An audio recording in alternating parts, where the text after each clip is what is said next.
So there's been a lot of talk about how the MLS Cup Finals ratings were not very good this year. In fact, they were far worse and dropped off significantly from last year's MLS Cup Final.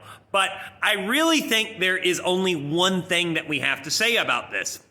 Do not schedule the MLS Cup Final at the same time as the SEC Championship of college football. With the exception of the playoffs and the national championship game, the SEC Championship might be the biggest game in all of college football every single year. There may be a few exceptions, but the thing is more people are going to watch that than the MLS Cup Final right now. That's the reality of American sports. But this brings up probably one of the biggest misconceptions about the average American soccer fan and who MLS is trying to appeal to.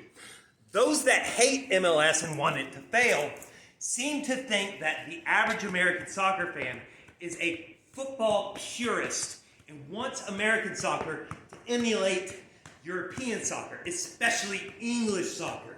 They think the average American soccer fan is waking up every weekend to watch the Premier League and they're following Champions League midweek. But in reality, the average American soccer fan is your average American sports fan who has started watching soccer as a part of their overall sports diet.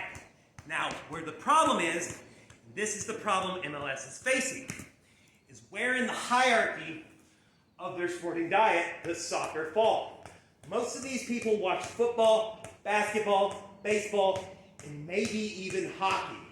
But in the hierarchy, football is king, basketball is in second place, and soccer is competing with baseball and hockey for third place.